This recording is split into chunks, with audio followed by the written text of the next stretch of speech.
아브라함이 99세 때에 여호와께서 아브라함에게 나타나서 그에게 이르시되 나는 전능한 하나님이라 너는 내 앞에서 행하여 완전하라. 내가 내 언약을 나와 너 사이에 두어 너를 크게 번성하게 하리라 하시니 아브라함이 엎드렸더니 하나님이 또 그에게 말씀하여 이르시되 보라 내 언약이 너와 함께 있으니 너는 여러 민족의 아버지가 될지라. 이제 후로는 내 이름을 아브라함이라 하지 아니하고 아브라함이라 하리니 이는 내가 너를 여러 민족의 아버지가 되게 함이니라. 내가 너를 심히 번성하게 하리니 내가 내게서 민족들이 나게 하며 왕들이 내게로부터 나오리라. 내가 내 언약을 나와 너 및 내 대대 후손 사이에 세워서 영원한 언약을 삼고 너와 내 후손의 하나님이 되리라. 내가 너와 내 후손에게 네가 거류하는 이 땅 곧 가나안 온 땅을 주어 영원한 기업이 되게 하고 나는 그들의 하나님이 되리라. 아멘. 16장 맨 마지막 절인 16절을 한번 보세요. 하갈이 아브라함에게 이스마엘을 낳았을 때에 아브라함이 몇 살이었다고요? 86세였다고 나옵니다. 그리고 17장 1절로 가보면 아브라함이 몇 세? 99세에 하나님이 나타났다 이렇게 나오죠. 그러니까 16장에서 17장 사이는 13년의 공백이 있는 거예요. 그렇죠? 13년의 공백. 성경에서 기록하는 모든 내용은 다 중요하기 때문에 기록합니다. 의미가 있기 때문에 기록합니다. 그리고 중요하지 않은 내용은 성경에 기록을 하지 않습니다. 그리고 본다면 아브라함이 처음에 하나님의 부름을 받은 창세기 12장, 그때가 아브라함이 이제 75세로 보이고요. 그리고 75세부터 16장까지 86세니까 11년이죠. 11년에 대한 기록이 6장에 걸쳐 있습니다. 5장. 그 5장의 기록에 하나님이 아브라함을 찾아가신 이야기, 인도하신 이야기, 아브라함이 하나님을 따라간 이야기, 따라가다 넘어진 이야기, 하나님이 넘어진 아브라함을 다시 일으켜 세운 이야기, 기도하면 응답되는 이야기, 놀라운 기적이 일어나는 이야기, 그다음 때로는 하나님이 꾸중하며 정신 차리게 하는 이야기, 또 수많은 내용을 약속하는 이야기 등이 질비하게 나와요. 그런데 그 이후에 13년 동안은 그런 중요한 이야기, 기록할 만한 이야기가 하나도 없었다는 얘기예요. 하나님이 기록할 만한 이야기가 하나도 없었다. 우린 이것을 뭐라고 할 수 있느냐면 아브라함의 영적 공백기라고 할 수 있어요. 침체기라고 할 수 있습니다. 13년이 말이죠. 우리에게도 언젠가 신앙생활하면서 힘들고 어렵긴 했어요. 근데 힘들고 어렵기 때문에 정말 하나님께 매달렸고 기도하면 하나님이 힘을 주셨고 때로는 굉장히 위로를 받았고 그리고 기도했던 내용이 응답이 되어서 새로운 역사가 나타나기도 하고 그래서 신앙이 막 진보하고 또 내 신앙에 어떤 생동감이 있고 생명력이 있어서 나를 통하여 다른 사람들도 변화되는 것을 보게 되고 내 인생 하나님께 드려서 헌신하고 충성하고 신앙생활이 정말 재미있고 힘이 있고 그랬던 때가 있었거든요. 그런데 그 뒤에 하나님을 안 믿는 것은 아니지만 그런 생동감을 잃어버리는 기간들이 있단 말이에요. 별로 그런 게 나타나지 않아요. 서로 하나님이 요즘 나에게 어떻게 말씀하시고 또 어떤 일을 행하셨는지 우리 은혜를 나누어 볼까요? 그러면 이렇게 헤아려도 없어요.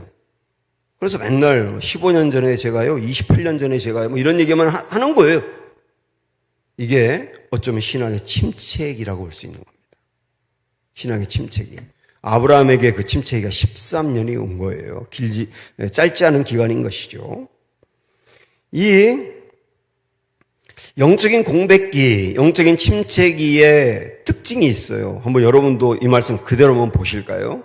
하나님이 13년 후에 아브라함을 찾아와가지고 그에게 내가 너에게 아들을 줄 거야 하고 다시 말씀하시는데 그 말을 들은 아브라함이 어떻게 반응하는지 한번 보십시오. 쭉 넘어가서 17절을 보시면 시작. 아브라함이 엎드려 웃으며 마음속으로 이르되, 걔도 같이 큰 소리로 좀 같이 해주세요. 부탁입니다. 100세 된 사람이 어찌 자식을 낳을까? 사라는 99세니 어찌 출산하리요? 하고, 자, 하나님이 너에게 아들 줄 거야 이렇게 말씀하니까 그때 아브라함이 보이는 반응이, 일단 보세요. 엎드렸다 이렇게 나와 있는데, 이 엎드렸다는 말이 경배했다는 말이 아니에요. 이 엎드렸다는 말은 외면했다는 뜻입니다. 외면했다. 고개를 푹 숙이고 안 보는 거예요, 하나님이. 저도 설교할 때 저를 안 쳐다보고 고개 숙이고 있고 눈 감고 있는 분들을 거의 가끔 보거든요. 그분들은 말씀을 외면한다는 거거든요. 그래서 눈 감고 말씀 듣거나 고개 숙이고 말씀 듣는 건 굉장히 위험한 겁니다. 차라리 일어나서 들으세요. 여기 아브라함은 외면하는 거예요. 안 듣겠다는 거예요. 그 다음에 여기 웃었다고 나오죠. 그 다음 보면은 웃으며, 이 말은 뭐냐면 틀림없이 비웃었다는 거예요. 비웃어. 하나님이 말씀하시는데 비웃어요. 설교를 듣는데 비웃어요. 또 하나, 그 다음 보면 마음속으로, 겉으로 말하진 않았다는 얘기죠. 그런데 마음속으로 이르되 생각했다는 겁니다. 100세 된 사람이 어찌 자식을 낳을까? 여러분, 이 생각을 언제 하느냐면 하나님이 너에게 아들을 줄 거야 라고 하는 말씀을 들을 때 마음속으로는 어찌 100세 된 사람이 아이를 낳을 수 있어? 하나님의 말씀을 들을 때 불신앙으로 받는 거예요. 이 세 가지가 침체된 아브라함의 그 모습을 정확하게 보여주는 거거든요. 요즘 나는 어떠냐 하는 것을 그대로 문자 그대로 한번 적용을 해보십시오. 특별히 마지막 부분에 있는 설교를 들으면서도 마음속으로 불신앙을 갖는 거예요. 아유, 아니지. 아유, 저렇게 말하면 안 되지. 저건 그냥 하는 소리지. 이렇게 받는 게 요즘 나의 상태가 아니냐 그 말이에요. 영적인 공백기는 이런 특징이 있고 그냥 신앙의 공백기가 오는 게 절대 아니거든요. 신앙의 공백기가 오는 원인이 있어요. 자, 우리 하나의 예로 사무엘이 어릴 때 이스라엘의 영적 상태를 성경에서 뭐라고 말씀합니까? 하나님의 말씀이 희귀했다 그래, 희귀했다. 이상이 흔히 보이지 않았다. 그래서 그때는 사방을 둘러봐도 하나님의 역사가 보이지 않았다는 거예요. 하나님의 음성을 듣는 사람도 없었다는 거예요. 왜 그런지 아십니까? 그 이야기를 하는 대목에 이런 말씀이 있어요. 하나님께서 그러시는 거예요.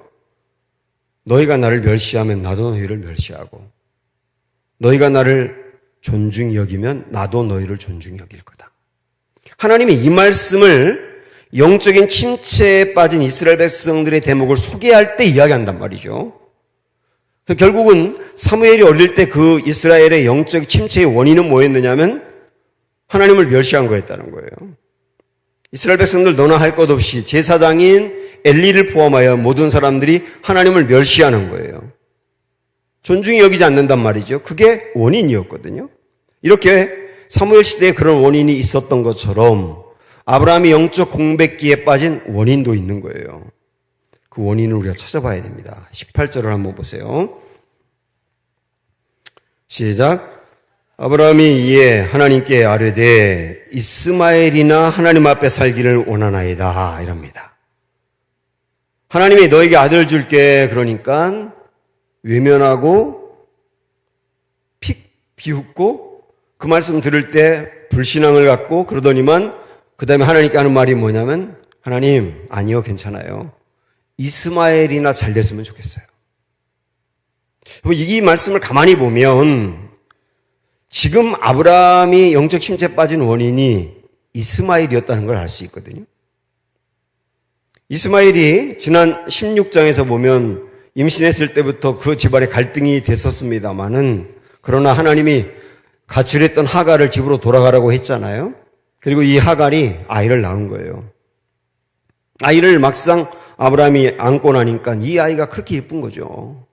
자기의 시잖아요, 어쨌든. 그러니까 이 아이가 예뻐 죽겠는 거예요. 게다가 그 아이를 86세에 낳았지 않습니까? 그러니까 아이를 보기만 해도 꼴딱 넘어가는 거죠. 그러니까 이 아이에게 그냥 모든 시선이 가고 마음이 가고 생각이 가고 다 빠져버린 거예요.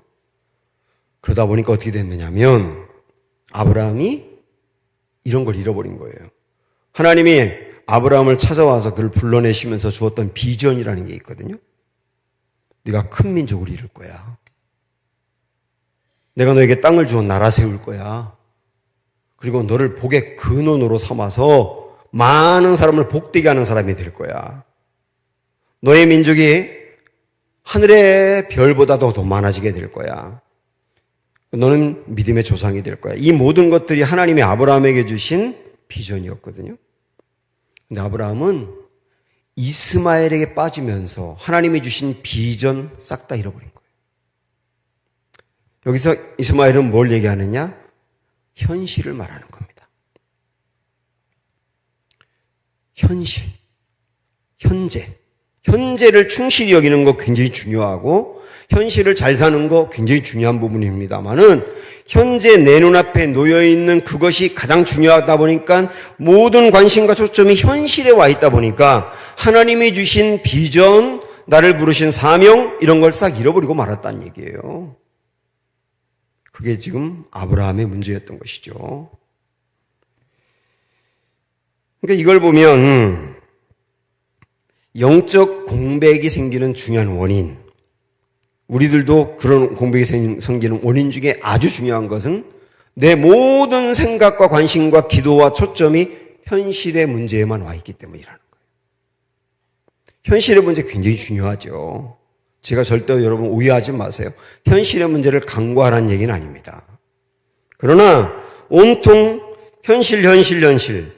현재가 잘 돼야 돼. 현재 잘 살아야 돼. 현재 문제 해결돼야 돼. 현재 행복해야 돼. 여기에 모든 관심이 있다 보니까 하나님이 그 사람에게 이전에 가슴을 뜨겁게 할 때 하나님 나라를 위해서 기도했어요.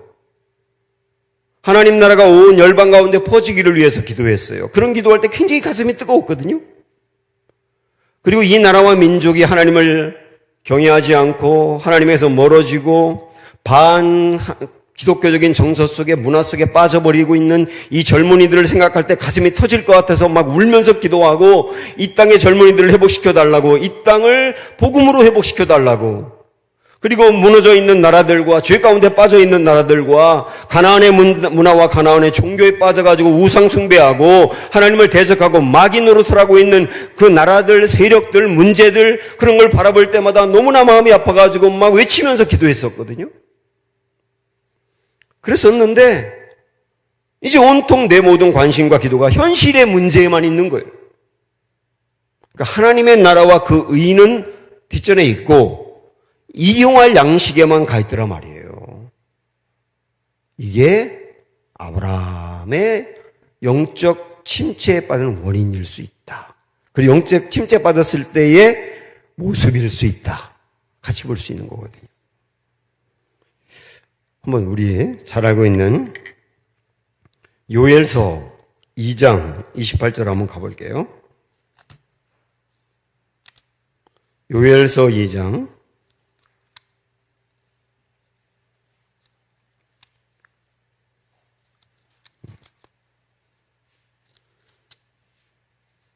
지금 사도행전 옆에서 찾고 있는 분들은 구약으로 가보셔야 됩니다.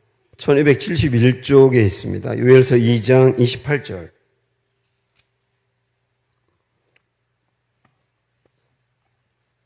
같이 볼까요? 시작. 그 위에 내가 내 영을 만민에게 부어주리니 너희 자녀들이 장래일을 말할 것이며 너희 늙은이는 꿈을 꾸며 너희 젊은이는 이상을 볼 것이며 이렇게 나와 있죠. 여기 보면 하나님의 영이 임하면, 성령이 그 사람에게 임하면 어떤 일들이 벌어진다고 그랬냐면 자녀들이 장래일을 말한답니다. 자, 요즘 우리 자녀들의 관심은 뭡니까? 내 자녀들의 관심은 뭡니까? 내 자녀들의 모든 관심은 전부 다 자기죠. 나 하나 간수하기도 어려우니까. 온통 관심은 나죠. 내가 얻고 싶은 거 그런 거죠. 어린이부에서 만약에 어린아이들에게 기도를 가르친다고 할 때, 여러분 기도하면 하나님이 주세요 할 때 전부 다 내가 원하는 거 거기에만 아이들이 초점을 가게 했다면 잘못 가르친 거죠. 아이들이 원하는 건 전부 다 거기 있어요. 그런데 하나님의 영이 임하면, 성령이 임하면 어린 자녀들이 장래일을 말한답니다. 여기서 뭐 장래일을 말한다는 말은 무슨 의미냐면 하나님이 이루실 미래의 큰 일들을 그들이 기도하더라는 거예요. 우리 이전에 대구의 열방교회 우리 몇 분들이 함께 갔다 왔었는데, 제가 그 전에 목사님들하고 그 교회 갔을 때 그 아이들이 기도하는 것 이런 것들을 이렇게 영상으로 보고 그랬었는데, 초등학교 아이들인데요. 초등학교 아이들의 그 반 이름 자체가 벌써 이집트 반, 파라과이 반, 뭐 이렇게 방글라데시 반 다 이렇게 돼 있어요. 아예 그 반 아이들은 그 나라 품고 기도하는 아이들이에요. 초등학교 1학년 아이들이 파라과이 품고 기도하는 거예요. 그리고 그 아이들이 대표 기도할 때 다 선교 위한 기도합니다. 어린 아이들인데 그들이 막 울면서 기도하면서 선포하는 게 방글라데시에도 하나님이 주인이 되게 해달라 막 이렇게 기도하는 거예요. 어마어마하지 않습니까? 하나님의 영이 임하면 아이들도 장래일을 말한다. 늙은이들은 꿈을 꾸어요.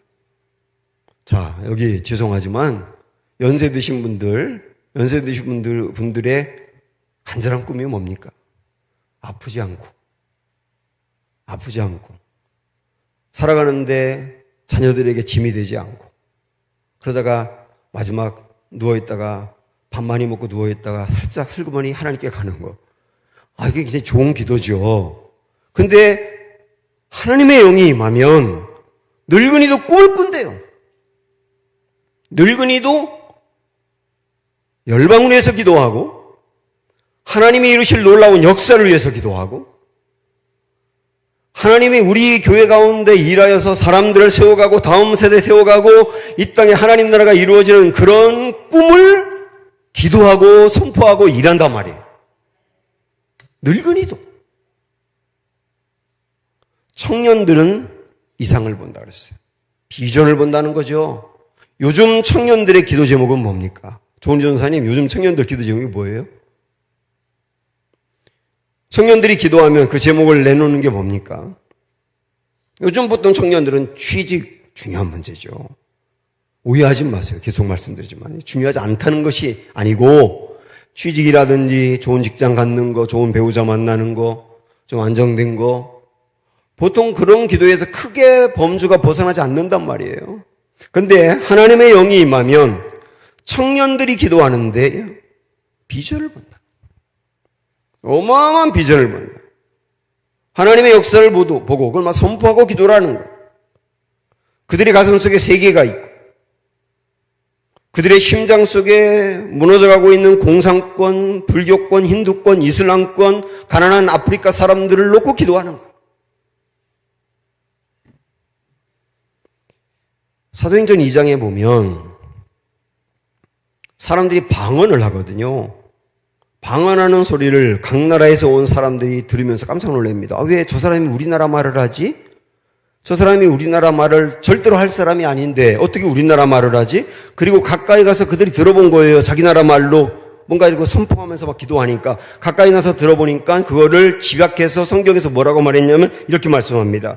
우리가 다 우리의 각 언어로 하나님의 큰 일을 말함을 듣는도다. 방언을 받고 방언하는데 방언의 내용이 뭐냐면 하나님의 큰 일을 말하더라는 거예요. 그러니까 방언이 얼마나 좋은 기도입니까? 그러니까 성령이 임하고 하나님의 영이 임하면 그들의 입술로 하나님의 큰 일을 말한다. 큰 일. 하나님이 이루실 큰 일을 말한다. 요즘 우리 교회 수요 연합기도에 제가 계속 광고를 드리고 있지만 수요일 날 낮에든 밤이든 교회 오시는 분들에게 이렇게 앞뒤로 프린트된 거를 매주마다 드려요. 제가 요즘 어떤 기도를 드리고 있는지 한번 여러분 읽어드릴게요. 세계 선교를 위해서 이런 기도합니다. 미얀마 인구의 8%만 기독교인이고 불교가 76%나 됩니다. 1962년부터 군부 정권은 실권을 쥐고 국민을 무차별적으로 죽이며 교회를 파괴하고 억압하고 있습니다. 이들 배후에 불순종의 영인 악한 사단을 막아주소서. 가족과 친족, 마을 종족에게 핍박을 받고 있는 미얀마 기독교인들을 보호하시고 항상 인도하시며 담대하게 믿음으로 승리하게 하소서. 또 이런 기도합니다. 지구상에서 일어나는 전쟁과 테러, 극심한 자연재해, 기독교인들에 대한 박해를 막아주시고 평화가 이루어지게 하소서. 이스라엘과 하마스, 러시아와 우크라이나 전쟁이 일어나지 않게 하소서. 남미의 우루과이는 안정적 정세와 복지, 경제 성장을 유지하는 나라입니다. 하지만 중남미에서 가장 빨리 낙태와 동성결혼과 대마초 흡연을 합법화했고 우울증 발생률과 유산율과 이혼율이 가장 높으며 자살률도 급증하고 있습니다. 우루과이 국민이 십자가 복음으로 참 만족과 은혜를 누리게 하소서. 우리나라와 민족을 위해서 이런 기도합니다. 우리의 다음 세대들을 마약과 도박과 동성애, 이슬람, 이단으로부터 보호하시고 성경 중심의 분별력을 가지고 바르게 판단할 수 있도록 인도해 주십시오. 현재 중고등학교의 세계사 교과서가 다문화주의와 문화 다양성을 강조하는 명분으로 이슬람 세계의 확장을 중심 내용으로 기술하고 있어서 일방적 이슬람 포용 교육이라는 지적을 받고 있습니다. 심각하게 친이슬람화 왜곡된 세계사 기술이 바르게 교정되고 균형 잡힌 중고교 세계사 교과서들이 편찬되게 하소서.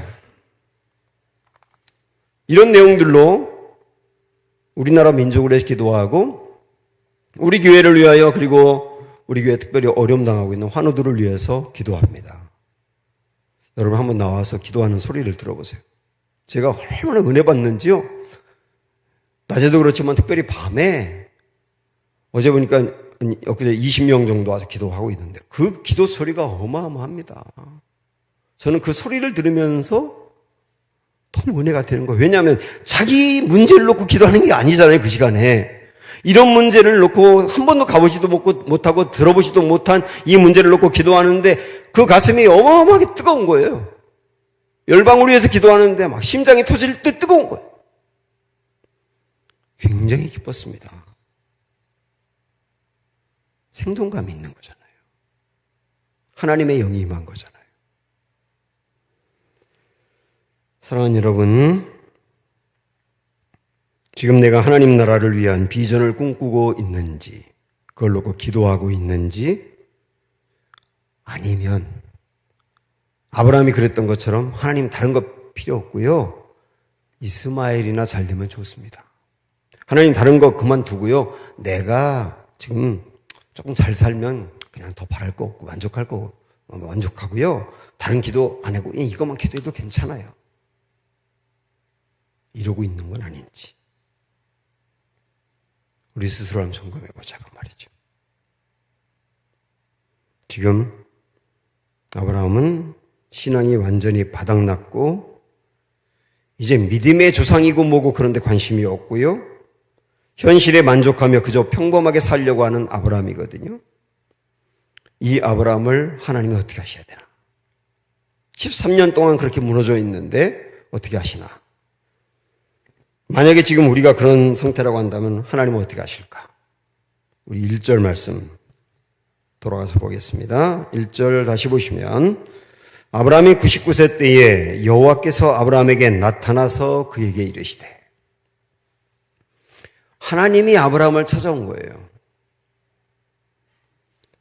아브라함이 하나님에게서 멀어져서 신앙의 바닥 상태에서 이 영적인 공백기와 침체기 갖는 것을 걱정하면서 이건 이러면 안 되겠는데 이제 하나님께로 정말 내 마음이 돌아가서 다시 뜨거워져야 되겠는데 그런 생각도 안 합니다. 왜냐하면 현실에 너무 푹 빠져버리면 자기가 막 무너져가는 것도 인식을 못하는 것이죠. 아브라함은 그런 생각도 못하고 그냥 현실을 즐기고 있는 거예요. 그때 하나님이 더 이상 기다릴 수가 없는 거죠. 하나님이 기다릴 수가 없어서 아브라함을 찾아가신 거예요. 그러면서 이제 단계로 침체에 빠진 아브라함을 일으켜 세웁니다. 하나님이 오늘 우리가 침체에 빠져 있다면 어떻게 일으켜 세울까? 하나님의 원리와 방법은 오늘도 동일하거든요. 어떻게 일으켜 세울까요? 자, 1절 다시 보세요. 시작. 아브라함이 99세 때에 여호와께서 아브라함에게 나타나서 그에게 이르시되, 그러면 제일 먼저 하시는 말씀이 뭐냐면 나는 전능한 하나님이라 이렇게 말씀하세요. 굉장히 의미가 있습니다. 몇 주 전에도 제가 그런 말씀을 드렸는데, 하나님이 지금 아브라함에게 찾아가서 그를 침체에 빠진 아브라함을 일으켜 세우려면, 아브라함아 다시 일어나, 너 할 수 있어, 너 원래 잘했잖아, 이렇게 말씀하는 게 순서일 것 같잖아요. 만약에 하나님이 우리가 무너져 있거나 침체에 빠져 있을 때도 우리를 일으켜 세우면서 내가 잘할 수 있다고 막 우리의 심령을 불러 일으켜 세울 수 있잖아요. 하나님은 그렇게 안 하세요. 하나님이 항상 우리를 일으켜 세울 때는 하나님이 누군지를 말씀해 주세요. 여기 뭐라고 말합니까? 나는 전능한 하나님이야. 너 그거 알면 돼. 이러는 거예요. 하나님이 누구신지를 정말 내가 받아들일 때 거기서부터 일어난다는 얘기입니다. 내가 누군지 그게 아니라 하나님이 정말 누구신지를 바로 알면 일어난다. 하나님이 전능한 하나님이라고 당신을 계시하세요. 하나님이 이렇게 계시하실 때는 그 사람의 영적 상태가 어떤지를 정확히 파악하고 거기에 맞는 방법으로 계시하시거든요. 우리가 앞에서 본 것처럼 아브라함이 두려워하고 있을 때 아브라함아 나는 너의 방패야 그러잖아요. 하나님이 어떤 분인지를 알려줌으로 이렇게 세우잖아요. 그 다음에 자녀가 없는 문제로 인하여 힘들어하고 있을 때 나는 너의 상급이야 그러잖아요. 우리가 우울해가지고 너무나 무너져 있을 때는 나는 너의 위로자야 그렇게 말씀하시는 거겠죠? 내 힘이 무능해서 아무것도 할 수 없다고 하고 자신감을 잃어버렸을 때는 나는 너의 전부야 이렇게 말씀하시겠죠? 오늘 아브라함에게 나는 전능한 하나님이야 이렇게 말하는 이유가 뭘까요? 아브라함이 아들을 낳고 그 아들에게 푹 빠져 현실의 문제만 매달려 있기 때문에 침체가 온 거잖아요. 그 모든 것의 시작은 어디부터 됐느냐면 아브라함이 하나님이 전능하신 분이라고 하는 믿음이 흔들렸기 때문이라는 거예요. 거기부터 시작됐다는 거예요. 문제는. 아무리 기다려도 하나님이 약속대로 말씀대로 자녀를 주지 않으니까 아브라함의 마음속에 믿음의 균열이 생겼는데 그게 뭐부터 시작되느냐면 하나님은 전능하신 분일까? 그 문제부터 의심이 생기기 시작했다는 것이죠. 그래서 아브라함이 다시 일어나려면 해결되려면 아브라함의 마음속에 하나님이 전능한 하나님이라는 것을 알면 확신하면 일어선다는 거예요. 하나님은 전능한 하나님이다. 엘샤다이 전능한 하나님이다. 이렇게 오늘 우리들에게도 말씀하는 거예요. 여러분들께서도 기도하다가 지치거나 무슨 일이 있어서 무너져 있고 그것이 침체로 왔다면 나에게도 하나님의 전능함에 대해서 흔들리는 부분은 없는가? 우리는 한번 해볼게요. 제가 하나님은 전능하신 하나님입니다. 아멘. 이렇게 말씀하세요. 아멘. 하나님이 전능하시다는 객관적인 사실엔 다 아멘 하는데 하나님이 지금 여러분에게 전능하신 하나님입니다. 그러면은 이렇게 나간단 말이죠. 하나님이 전능한 하나님이라는 객관적인 사실엔 아멘 하지만 그 하나님이 지금 나에게 전능한 하나님이라고 하는 사실에 대해서는 의문을 갖는단 말이에요. 오늘 그런 분들이 있다면 다시 하나님은 전능한 하나님이십니다. 여러분에게도 마찬가지예요. 엘샤다이. 말씀 한번 찾아가 볼까요? 예레미야 32장 27절.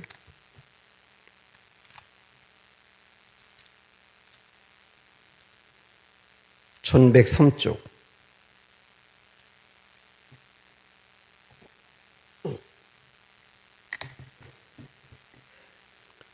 예레미야 32장 27절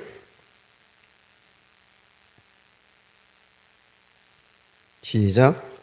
나는 여호와요 모든 육체의 하나님이라 내게 할 수 없는 일이 있겠느냐? 내게 할 수 없는 일이 있겠느냐? 주님이 우리에게 물으십니다. 우리 하나님은 전능한 하나님이다. 또 하나, 자, 이렇게 하나님이 전능한 하나님이라고 하는 확신 안에서 여러분들의 불신하는 영이 무너지기를 바라고요. 전능한 하나님이라고 말씀한 다음에 17장 1절로 다시 가서 보시면 이어서 하나님 말씀하십니다. 나는 전능한 하나님이라. 그 다음에 뭐라고 하셨나요? 너는 내 앞에서 행하여 완전하라. 이렇게 말씀했습니다. 자, 하나님이 이렇게 아브라함에게 지금 이 시점에서 그렇게 말씀하시는 중요한 이유들이 있죠. 너는 내 앞에서 행하여 완전하라. 이 말씀을 놓고 가만히 생각을 해보세요. 너는 내 앞에서라는 말은 얼굴을 말하는 거예요. 내 얼굴 앞에서. 얼굴 앞에서. 행하여라고 하는 말은 함께 걷다라는 뜻이거든요, 사실은. 그래서 아브라함이 지금 하나님이 아브라함에게 나는 전능한 하나님이야 라고 말씀한 다음에 그 다음 하시는 말씀이 뭐냐면 너는 내 얼굴 앞에서 함께 걷자. 너는 내 얼굴을 바라보며 함께 걷자. 이렇게 말씀하시는 거예요. 결국은 얼굴을 바라보며 함께 걷자는 말은 어떻게 하자는 얘기냐면 동행하자 그 말이죠. 왜 이렇게 말씀할까요? 하나님이 아브라함을 보실 때 그가 현실의 문제에 매여서 영적 침체에 빠지게 된 원인 중에 하나가 뭐냐면 하나님과의 동행이 끊어졌다는 거예요. 결국은 문제가 하나님과의 동행이 끊어졌다. 하나님과의 좋은 친밀한 영적 교제가 끊어졌다. 영적 교제가 끊어지다 보니까 온통 관심이 이스마엘로 간 거죠. 현실의 문제로. 그래서 하나님이 아브라함에게 제안하는 것은 뭐냐면 다시 내 얼굴 보면서 함께 걷자. 동행하자. 너 그래야 일어날 수 있어. 그 얘기예요. 정리가 되시죠? 하나님은 하나님이 전능한 하나님이라고 계시한 다음에 그 다음 말씀하시는 게 뭐냐면 너 나와 동행이 회복되어야 다시 일어설 수 있어. 그 얘기예요. 오늘 우리에게도 똑같이 말씀하는 첫째도 동행, 둘째도 동행, 셋째도 동행인 거예요, 사실은. 이 하나님과의 동행이 얼마나 귀하냐. 하나님과 동행하는 자가 받는 복이 있어요. 자, 말씀 한 번만 더 찾아볼게요. 시편 16편으로 이번엔 가보십시오. 812쪽.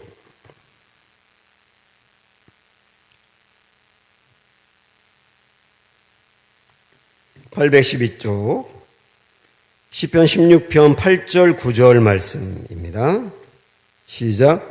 내가 여호와를 항상 내 앞에 모시며, 잠깐 끊어보면 내가 여호와를 항상 내 앞에 모신다는 말은 여호와와 얼굴을 대하여 보도 동행하면 그 말이에요. 동행하면. 이어서 뭐라고 말씀했냐면 그가 나의 오른쪽에 계심으로 내가 흔들리지 아니하리로다. 하나님과 동행하는 사람은 흔들리지 않는다는 거예요. 뿐만 아니라 그 다음 절에 뭐라고 말씀했냐면 이러므로, 그 다음 아주 중요합니다. 나의 마음이 기쁘고, 두 번째 나의 영도 즐겁고, 셋째 나의 육체도 안전하게 산다. 내 마음이 기쁘고 영도 즐겁고 육체도 안전하다. 이걸 뭐라고 말하냐면 샬롬이라고 말을 해요. 샬롬. 이스라엘 백성들이 샬롬하고 인사할 때는 내 마음이 기쁘고 내 영도 즐겁고 내 육체도 안전하기를 원합니다. 이런 의미를 담아서 샬롬하거든요. 옆 사람에게 인사합니다. 샬롬. 그리고 샬롬이 세 가지가 뭔지를 얘기해 보세요. 시작.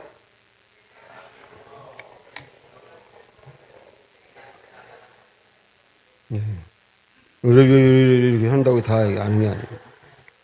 마음이 기쁘고 영도 즐겁고 육체는 안전하고, 이게 샬롬. 누가? 내가 아니고 누가?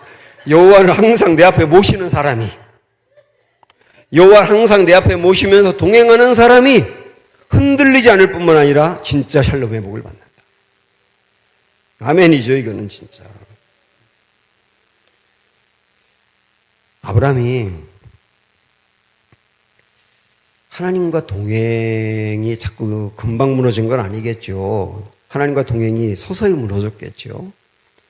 여기서 하나님과 동행이 무너진 이유를 가만히 생각을 해보시면 무엇 때문이냐면 아브라함을 갖고 아브라함이 낳은 것이, 아브라함이 이스마엘을 갖고 이스마엘을 낳은 게 하나님의 뜻이 아니라는 거 아브라함이 잘 알거든요. 그런데 이스마엘을 가졌잖아요. 그리고 이스마엘을 낳았잖아요. 그 이스마엘이 이쁘거든요. 그럴 때 이스마엘이 예쁨과 동시에 아브라함의 마음에는 죄책감이 있는 거예요. 하나님의 뜻이 아니니까. 그렇죠? 죄책감이 있는데 이 죄책감에서 벗어나지 못해요. 왜? 이스마엘이 예쁘거든. 계속 이스마엘을 보면 예쁜데 마음으로는 죄책감이에요. 이게 굉장히 중요한 건데요. 사람의 마음에 하나님 앞에서 죄책감이 있으면 동행을 못해요. 그렇지 않으세요? 죄책감이 이 안에 해결이 안 되면 동행을 못해. 하나님께 못 나가요, 가까이. 그러다 보니까 죄책감이 든 이스마엘은 내가 해결 못 하겠어요, 이제. 그러니까 갈수록 죄책감이 커지니까 아예 동행이 끊어져 버리는 거예요. 어쩌면 우리들 주변에서도 하나님과의 동행이 아주 오래전부터 끊어진 이유 중에 하나는 어떤 분들에게는 죄책감 문제가 해결되지 않았기 때문일 가능성이 높아요. 내 안에 죄책감이 있을 때 죄책감 해결하고 하나님께 가야지 절대 못할 겁니다. 그래도 하나님께 나오셔야 돼요. 하나님께 나아가서 가까이 가셔야 돼요. 하나님께 가까이 가시면서 죄책감이 해결이 되는 거예요. 죄책감이 하나님과의 동행을 막지 못하게 하라 그 얘기죠. 그래서 하나님은 이 문제가 중요하기 때문에 너는 내 앞에서 행하라 그러신 거예요. 그리고 그 다음에 하신 말씀이 뭐였느냐면 너는 내 앞에서 행하여 완전하라.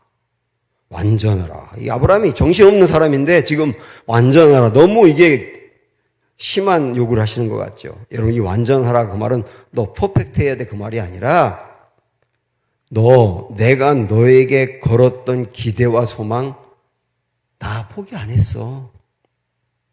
난 여전히 내가 온전한 하나님의 사람으로 성장하여서 내가 너를 통해 이루려고 하는 민족을 세우고 나라를 세우고 땅을 얻고 많은 사람을 복되게 하는 그 일을 감당했으면 좋겠어. 나 너 포기하지 않았고 너에 대한 꿈도 여전히 남아있어. 이런 말씀이에요. 이렇게 하나님은 아브라함에게 찾아오셔서 먼저 찾아오시고 하나님 누구신지를 계시하시고 문제가 되었던 동행을 회복하게 하시고 하나님의 여전히 아브라함에게 기대한다는 거 말씀해 주시고 이렇게 살려내시는 거거든요.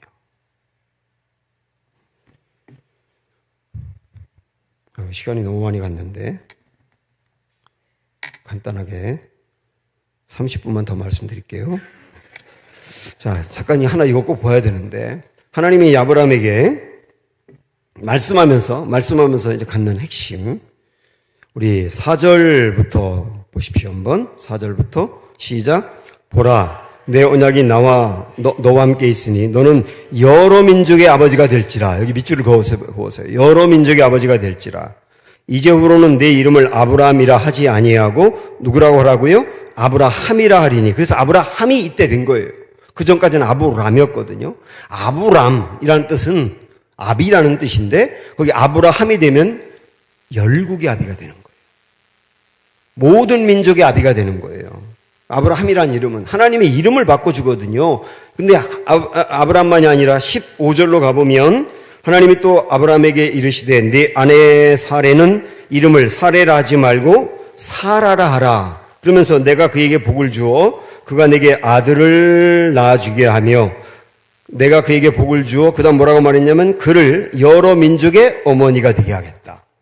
그러니까 사레도 여러 민족의 어머니가 되는 거고 아브라함은 여러 민족의 아버지가 되게 하겠다는 거예요.